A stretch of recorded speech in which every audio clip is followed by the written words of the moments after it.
J'ai longtemps cru que les aspirateurs robots étaient réservés aux grandes maisons avec des grandes pièces et tout ça. Aujourd'hui, on va voir ensemble pourquoi je me trompais et pourquoi ce petit bonhomme est parfait pour les appartements.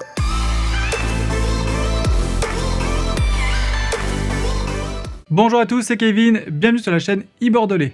Sur cette chaîne, je vous parle de technologie en transformant les termes techniques en usage pour que vous soyez sûr d'acheter le bon produit et que vous sachiez comment l'utiliser. N'oubliez pas, il y a au moins une vidéo par semaine sur la chaîne, donc pensez bien à vous abonner. Aujourd'hui donc, on va parler des différents critères à prendre en compte lorsqu'on choisit un aspirateur robot et qu'on a un petit appartement. Par petit appartement, en gros, j'entends un studio, un T2, on va dire inférieur à 50 mètres carrés. Et le problème de ce genre d'appartement, c'est que généralement, c'est que des petites pièces, il y a des meubles, donc l'espace pour que le robot passe est assez petit, ce qui fait que la plupart des robots traditionnels ne passent pas. Là, par exemple, je vous mets côte à côte un robot standard avec ce petit robot, donc le Elephant F1. Comme vous pouvez le voir, il est vraiment beaucoup plus petit, ce qui va lui permettre de passer dans un endroit que l'autre n'envisagerait même pas. Autre chose importante qui tient de la taille aussi, c'est que une fois garé, je dirais, le robot, faut pas non plus qu'il prenne trop de place. Toujours pareil, dans un appartement, on a quand même assez peu de place, en particulier au sol, on n'a pas envie de trébucher dessus. Donc là c'est pareil, la base plus le robot, c'est vraiment hyper compact, ça prend très peu de place, donc c'est vraiment nickel. Forcément avec ce design là, Elephant a dû enlever certaines options. Mais ils ont fait ça de façon très intelligente. Sur des robots haut de gamme, il y a plein d'options, sauf que toutes ces options-là sont pas forcément adaptées à un petit espace. Par exemple, le réservoir d'eau, ici il y en a pas, mais c'est pas très grave, parce qu'au final, on a juste à humidifier la lingette, on la colle sur l'aspirateur, et c'est largement suffisant pour les 40-50 mètres carrés. Forcément, si on avait plus, il aurait fallu l'enlever, la réimbiber et tout ça, sauf que là, pour un appartement, c'est largement suffisant. Pareil pour le détecteur laser, donc vous savez, c'est ce qui permet de cartographier vraiment une maison pour pouvoir après facilement l'envoyer dans telle pièce, dans telle pièce, dans telle pièce.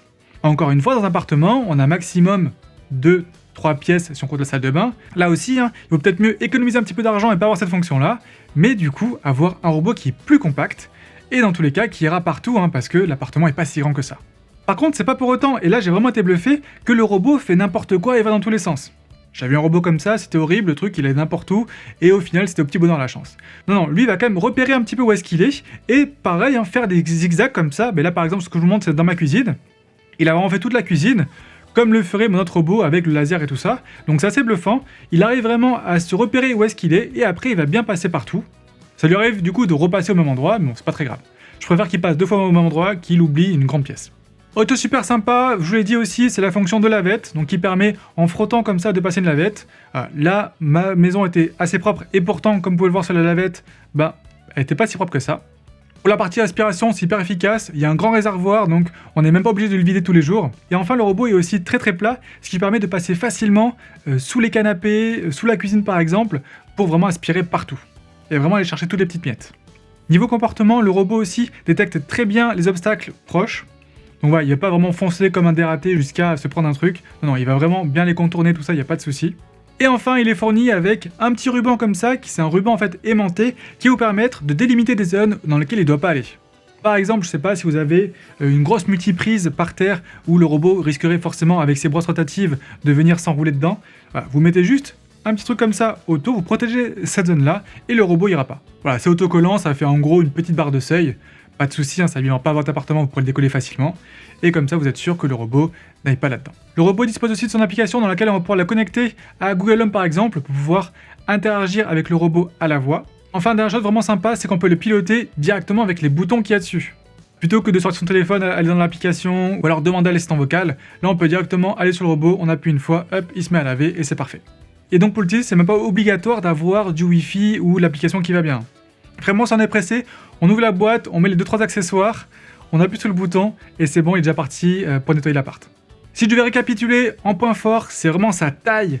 Il est très petit, mais aussi très peu haut, donc ce qui fait qu'il passera vraiment partout, beaucoup mieux en tout cas que la plupart des robots aspirateurs. Deuxième point fort, c'est son prix. Je vous mets bien sûr tous les liens en description. Et ce prix bas, forcément, il implique quelques fonctions en moins. Mais je vous l'ai dit que c'est pas forcément utile pour un petit appart. La seule qui peut vraiment être assez embêtante, c'est le manque de projecteurs laser pour vraiment cartographier l'appartement et surtout ne pas repasser 2 fois au même endroit. Voilà, là, clairement, celui-ci, même s'il va faire pièce par pièce, vous allez voir, il va avoir tendance quand même, des fois, à repasser un petit peu au même endroit.